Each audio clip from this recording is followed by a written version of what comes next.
We're taking you to the White House where President Trump is speaking right now, meeting with Norway's prime minister as well. Let's listen in. You did a fantastic job, and thank you very much. And I'm glad you're here. Glad we meet each other again under these circumstances. So we'll be meeting in a little while at the Oval Office, and if you have maybe one or two questions, we'll do it now. And after that, we'll go to the Oval. Mr. President, on Russia, do you still believe that Putin is serious about peace, given the events overnight in Ukraine?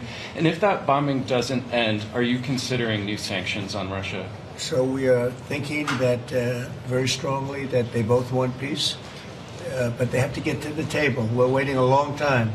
They have to get them to the table, and I think we're going to get peace. We want to save 5,000 young people. I used to say 2,500. I now say 5,000. We have, Mr. Prime Minister, we have about 5,000 young people a week that are dying in that ridiculous war. And, I started out because I didn't like all the money that we were paying, and then I realized how many people were dying. And that's by far the more important element right now. I'm saying we can save thousands of people. And I don't like that it takes long at all. But I think they both want to make peace. I do believe so. There's a lot of hatred there. There's a lot of very bad blood, a lot of distrust. But I think I hope we're going to get there for the sake of a lot of young people that are dying. Mr. President, do you have a deadline for when the party? I have my own deadline. And we want it to be fast. And the Prime Minister is helping us. He wants it to be fast too. And I think everybody in this, at this time in NATO, they want to see this thing happen. So we have a deadline, and after that, we're going to have a very much different attitude. But I think that has a very good chance of getting done. Mr. President, what can Norway do to prove that they're an important ally to the U.S.? What can Norway do? Just keep doing what they're doing. We have a very good relationship with Norway. Great leader, great people. I know many of the people in Norway. And it's truly it's an incredible country. So all they have to do is keep doing what they're doing, I think, is probably the best answer I can give. Yes. As you pointed out, the former Secretary General of NATO is here, Mr. Stoltenberg. How important is the NATO defense alliance, Mr. President? Is it sacrosanct from your perspective? Well, it's a very interesting question. It's certainly very important for Europe, and I think without us it wouldn't be as nearly as powerful.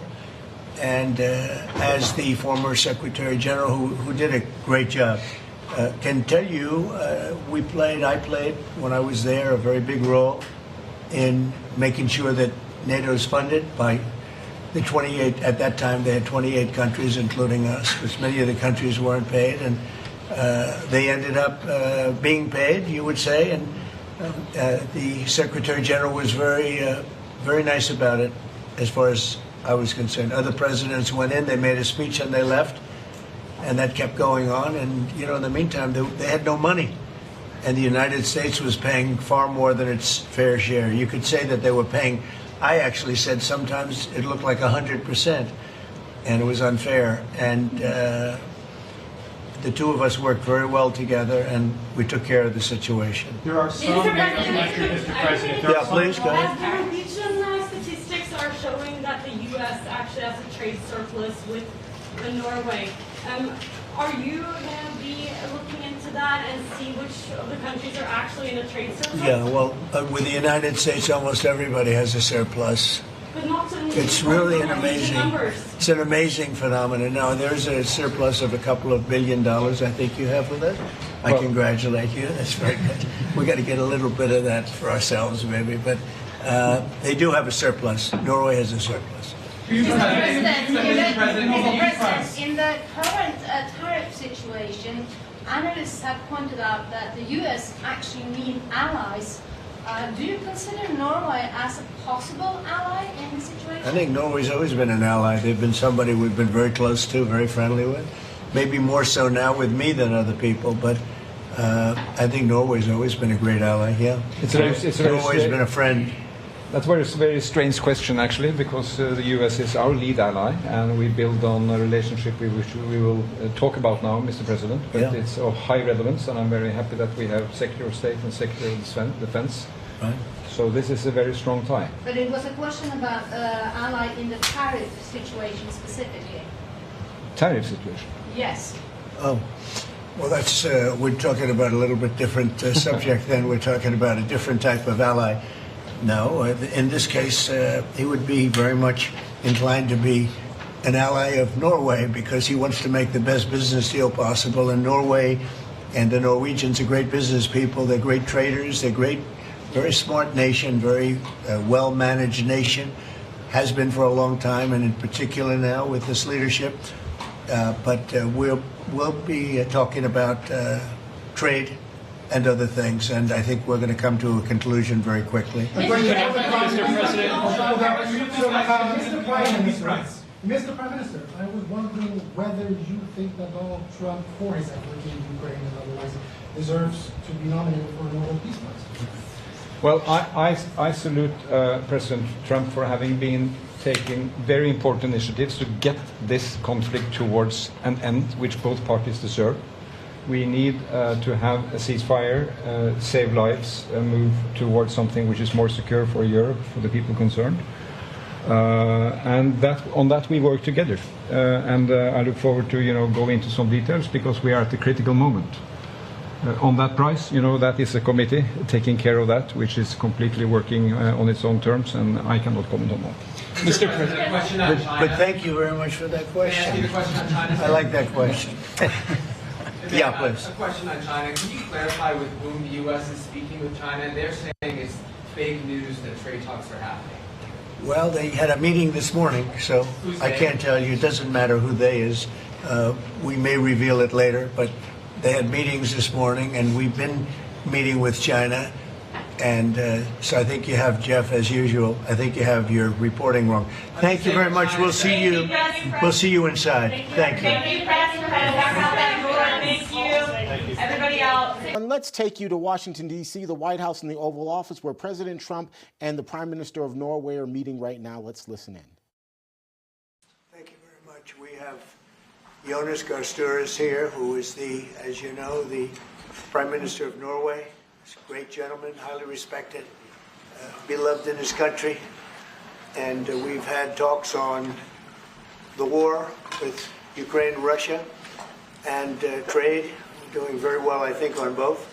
We've had some pretty good movement in every respect. The war is very important that it ends with, I used to say, 2,500 people a week dying, young people, mostly soldiers from Russia and Ukraine, and we want to end that war. We want to end it quickly, and I think we've made a lot of progress, and we'll see what happens. This next few days is going to be very important. Meetings are taking place right now.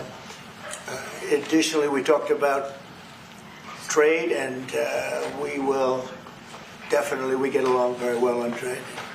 We'll do something, but I think the Prime Minister knows that over the years, the United States has been very good to a lot of people, and it's time for us to benefit also. So we're going to have a good relationship on trade, and we discussed other things also. But Mr. Prime Minister, it's an honor to have you with us. Thank you very much. Well, thank you, Mr. President. This year is 200 years since the first immigration from Norway to the U.S. We come here early in your term, appreciate that you take time. We have highlighted that very close cooperation. We are allies. We look after security in the north, in the Arctic, a lot of confidence between our services.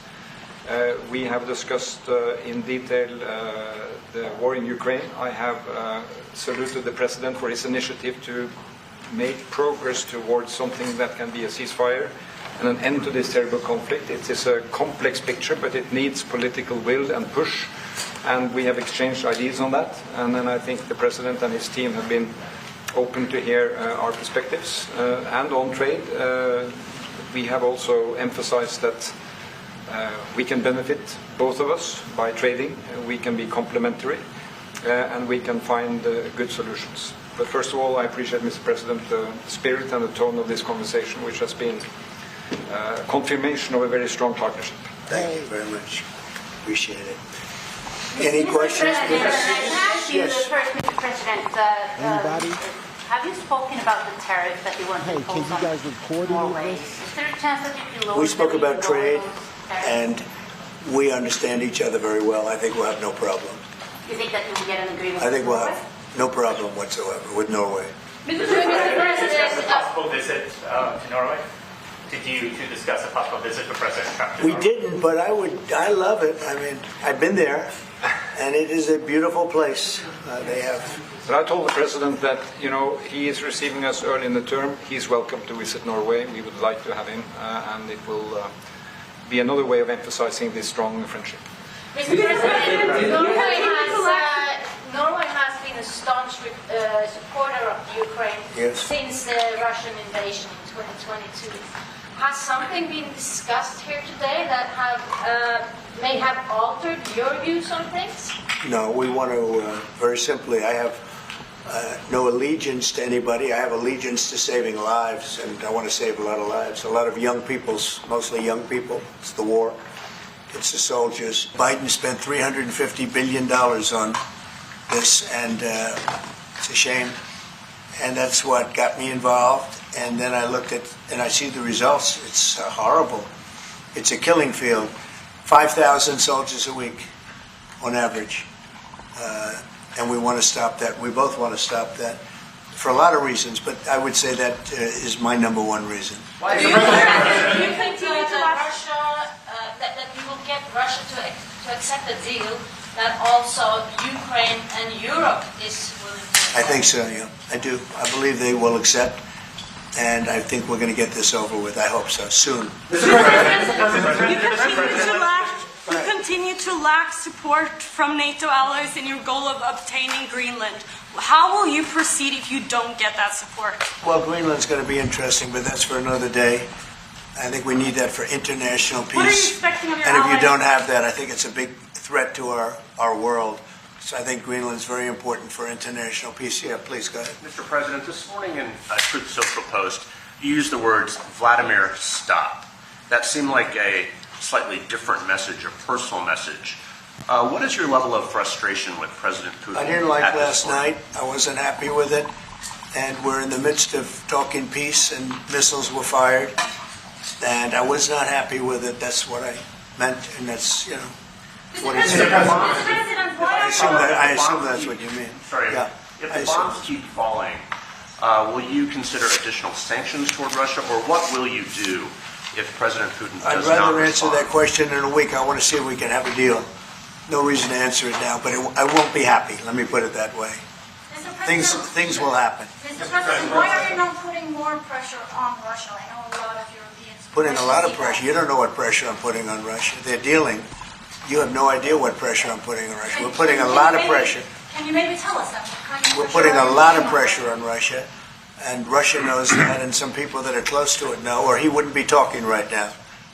The Prime Minister understands that better than anybody. He wouldn't be talking right now. He's talking, and we're putting a lot of pressure. I think he wants to make a deal. We're going to find out very soon, but it takes two to tango, and you have to have Ukraine want to make a deal too, and they're being hit very hard, and I do believe they want to make a deal. Mr. President, Mr. Prime Minister, if I may. You've said that the Ukraine have to give some territory to win peace, among them Crimea. Do you stand by that? And I know that the former NATO General Secretary today has told you that he does not agree, and he believes in territorial integrity of the Ukraine. How will you deal with that with your allies? And do you stand by that Ukraine have to give? Former Secretary General happens to be right here, so they can't put words in his mouth. He's been a great general, frankly. It was because that's what you are. Really, you're a general.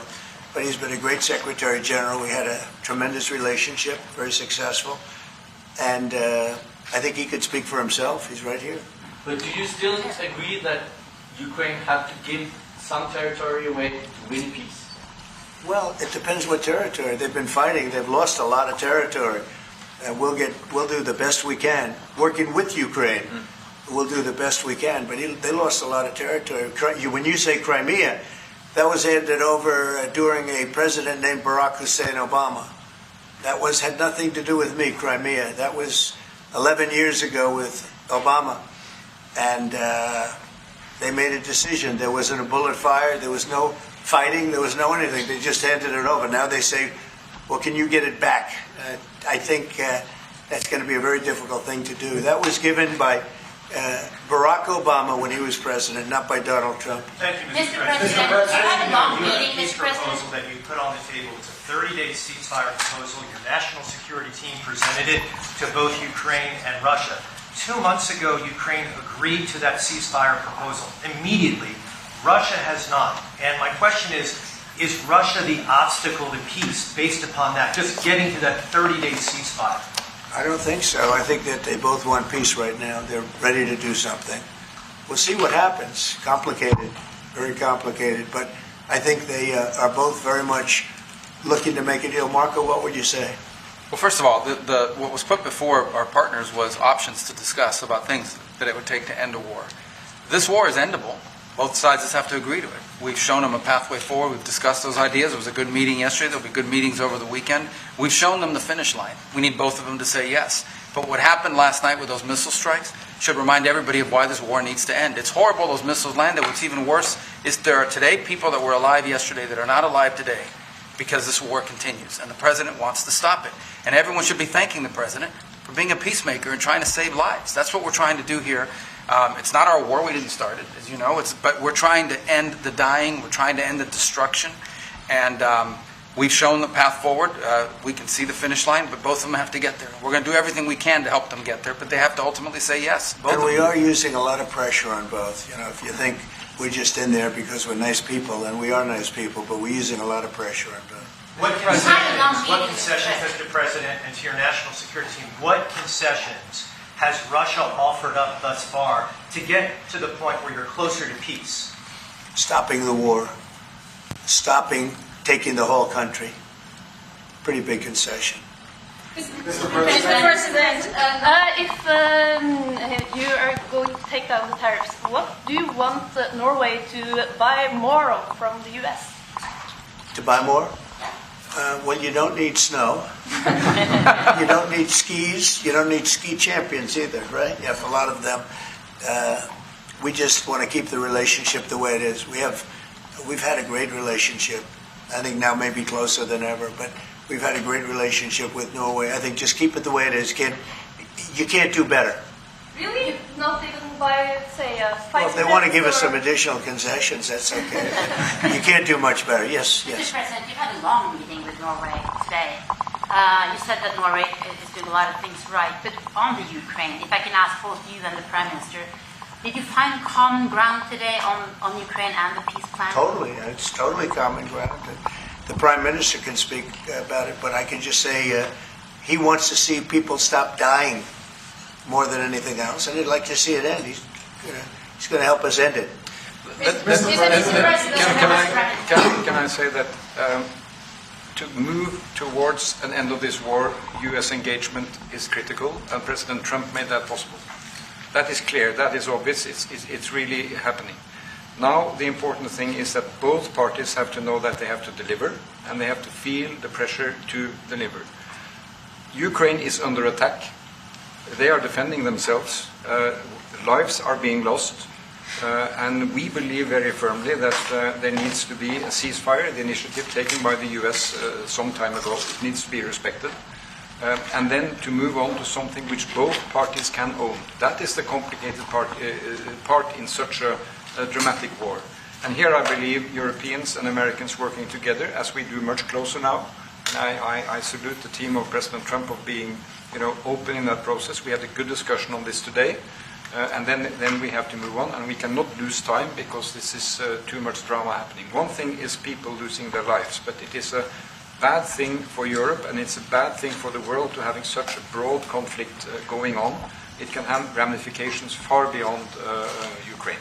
Mr. President, a follow-up question on China. Mr. President, if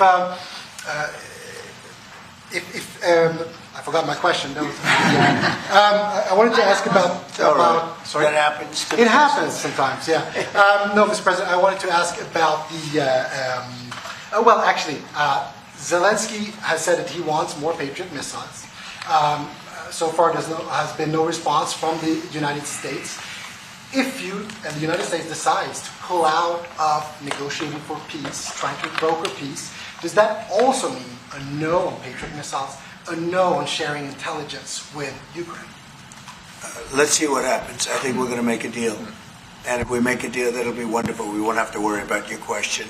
You can ask that question in 2 weeks, and we'll see. But I think we're getting very close. The Prime Minister feels the same way, and we'll hopefully not have to answer that question. What's the president? Mr. President, Norway is the third country to be officially invited to the White House after Liberation Day. Why did you invite Norway so soon to the White House? Because I like them. And I like your Prime Minister, and I like the way your government runs. And I respect the King. He's highly respected in Norway. It's a great thing, not an easy thing to do. He's done a great job. Yeah. Would you like an invitation to visit the King? Absolutely. You get me that invitation. I just told the President he's welcome to visit Norway. President Trump, we're quite far from Yeah, You've said before that you like the Norwegian Petroleum Fund, and I'm wondering if that has been up for discussion today, the way that we have structured our money and whether Well, this fund was created in the late 1990s to save for future generations the income from our oil and gas. Norwegians should continue to work as hard, dedicated, innovate and move forward despite having these incomes, which we happen to be in the period of our history where we can harvest, and we have transferred that into investments, half of them, by the way, here in the United States. So I think this is a model which we have been able to explore. If we can share experiences, and we do with our colleagues in the US, you never copy this one-to-one, but there can be techniques and way of working that we have used in organizing our fund. Jens Stoltenberg was the finance minister when the first dollar entered that fund, so he is a safe hand to have as a finance minister today. What do you say?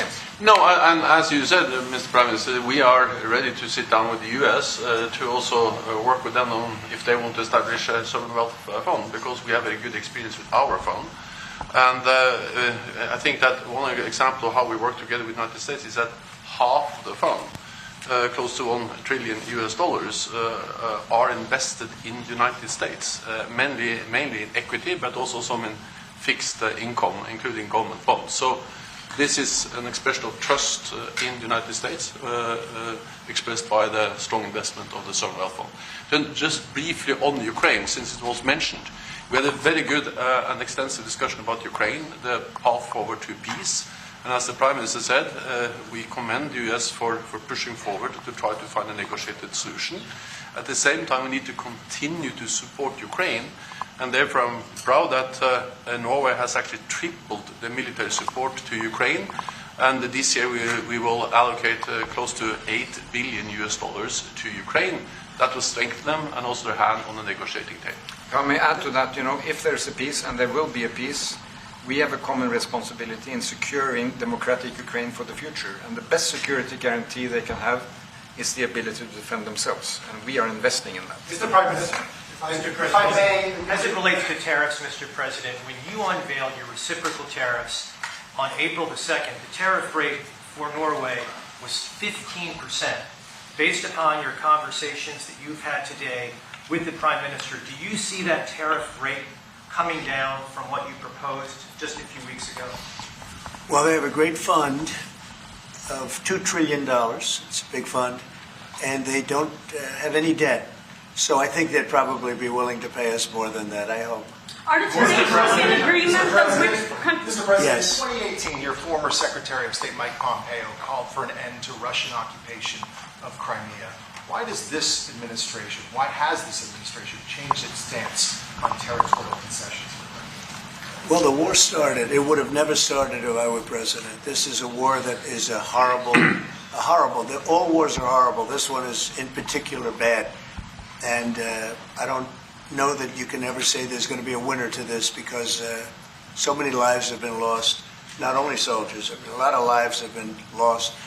I think that we want to do one very simple thing. It would have never happened if I were president. Zero chance it was going to. And it didn't. You know, people say, how do you know that? Number one, it didn't happen. We never even discussed it. I would talk to Putin about it. It was the apple of his eye. You know, Ukraine was the apple of Putin's eye, but there was never even a thought that he'd go in. And I think he understood that I would not be happy if he did. And it was only when I got out, and you know, when you mention what happened to Ukraine years ago under President Obama and a vice president that was also president later, unfortunately for this country, what happened is large chunks of land were given up, and it was called Crimea, and that was a big thing. That was a big moment. But this isn't my war. This is Biden's war. This is a war that Biden was president when this war happened.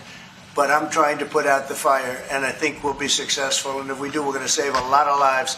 Otherwise, and the Prime Minister had a statement. He said, this is just a point in time. We're very lucky because this is a point. And if this doesn't happen, this could go on for a long time. Mr. President, will you have meetings with other world leaders when you're in Rome, sir? Future Democrat president? I don't think he will. I think he wants to make peace. I think he wants to end it. And I feel pretty confident of that. But we're gonna know pretty soon. Mr. President, will you have meetings with other world leaders when you're in Rome? Yes, I will. Which leaders do you want to meet, sir? Well, I'd like to meet them all. That would be nice. I'd like to take care of all of them. But we have many of them there, and they all want to meet. They want to meet about trade. And we are making some great inroads and great deals. You might want to speak about that, Mr. Secretary. We had a very successful bilateral meeting with the Republic of South Korea today. We may be moving faster than I thought, and we will be talking technical terms as early as next week as we reach an agreement on understanding as soon as next week. So South Koreans came early. They came with their A game, and we will see if they follow through on that. Do you think you deserve the Nobel Peace Prize if you manage to create? Do I deserve the Nobel Peace? If you manage to create peace? Well, maybe for the Abraham Accords.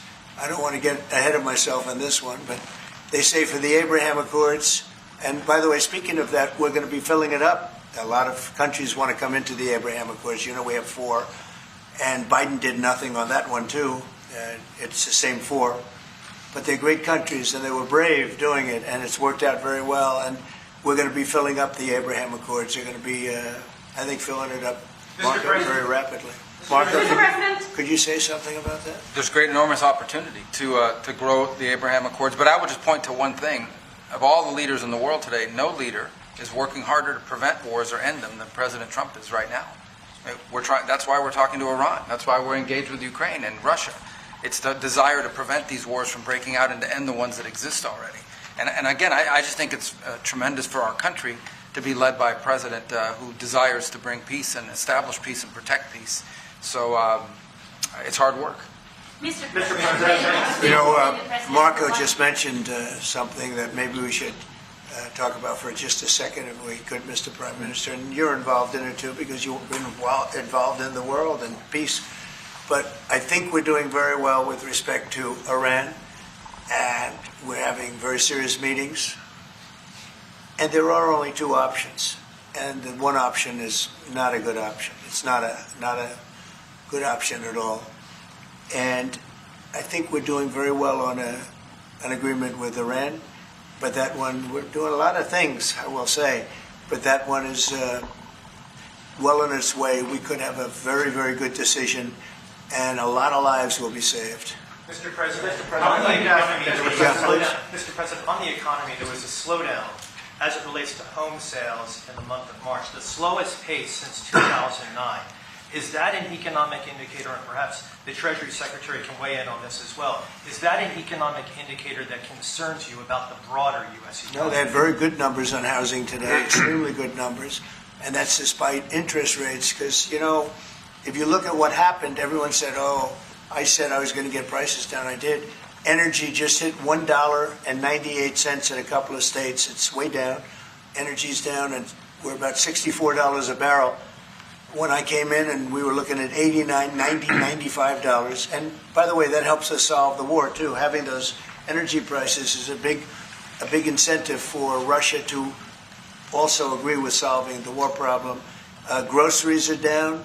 When I was with you 2 months ago, you were complaining about eggs. I said, I just got here. I was here for about a week when the press started saying about eggs have gone through the roof. I said, I just got here. Tell me about eggs.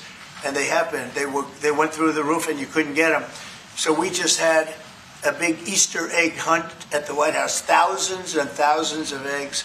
And the price was down 87%. So we did a great job. Housing is doing very well. We should lower interest rates. That's the Fed. I hope they lower interest rates. That's the smart thing to do. Be ahead a little bit, although already it's a little bit late. But in the end, we just have a great country. We have a very strong country, and we have every other country. I can't think of one country that doesn't want to negotiate a deal. And they either negotiate a deal or we set a deal that we think is fair.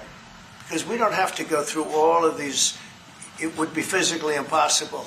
You know, you have so many people that really understand it, which is a very small group of people here. And we are going to, at some point, just set prices for deals. Some will be tariffed. Some treated us very unfairly. They'll be tariffed higher than others. But we've been ripped off for many, many years. The United States has been ripped off like no country probably in the history of the world has been ripped off for 45, 50 years. And countries have gotten rich by doing that with the United States. We've taken care of their militaries, and military is another subject we talk about. We're not going to make that subject to any of the deals, but you know the same countries that I do where we virtually take care of their military and then don't get treated fairly on trade. So the people, and I don't blame those countries, I blame the people that sat at that beautiful desk right behind you, because those people didn't do the job for this country, and they let us lose $4 billion a day on trade. We were losing $4 or $5 billion a day on trade when I got here, and now we're going to be much better than breaking even, and we're going to be making $4 or $5 billion a day on trade. So, I don't blame any country, not the worst of them. We were abused by countries. I blame the President of the United States that happened to be sitting when these deals were made. Disgraceful.